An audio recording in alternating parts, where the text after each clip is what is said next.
Well, I'm always just answering questions that aren't even asked, or referring back to your questions, but you had a question?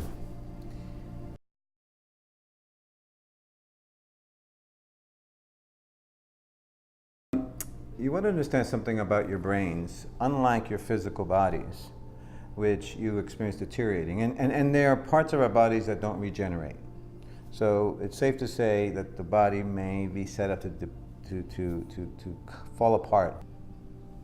I even doubt that in time we might find our bodies can.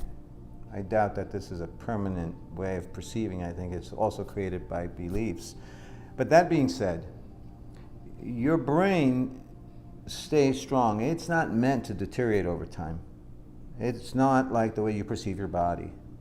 The brain deteriorates and cannot regenerate because we don't use it. When you get into a pattern that you're accustomed to doing, the brain is no longer necessary because now it's habituated, so it relaxes. And as it relaxes, the longer it relaxes, the less it's used. Eventually, over a long period of time, it starts going gray, literally gray, and starts dying, those parts. Now, the answer to memory challenges, even if it's a little later down the road that you begin to apply this, is awareness.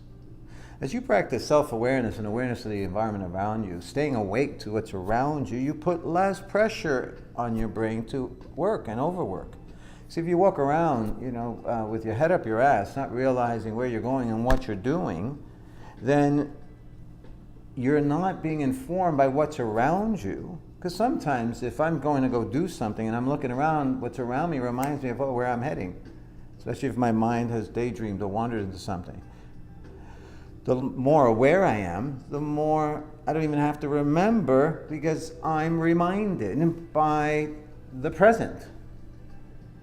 And I'm sure you've had some sort of experience of that nature when you're just in the moment and you go, what was I going to go do? And it tells you. Now you think that's your memory, but that really is created and supported by your awareness.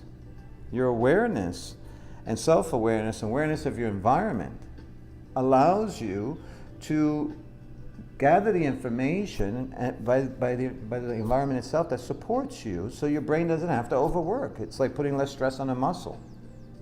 And so you overwork your memory so much because you're half asleep out in the world and you have to use your hippocampus and the other parts of your brain that hold and provoke memory, that it starts wearing it down apparently.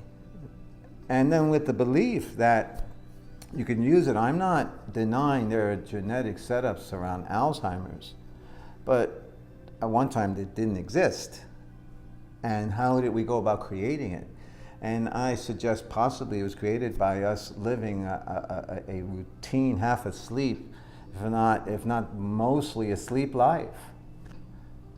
So when you practice awareness and self-observation and you experience life and take it in as you go, and you provide yourself with the opportunity to be as conscious as possible, then your brain gets to relax and get stimulated. On the contrary, it doesn't have to work. Quite the opposite, it gets stimulated because now it's activating new parts because you're experiencing a new, because you're here now, and it's always going to be new in the now because you're not living in what you knew. You're living in what's new. And so the answer in the meantime, as we study Alzheimer's and dementia, is you can strengthen yourself and at least support or put at bay what's happening with a continual practice of self-awareness.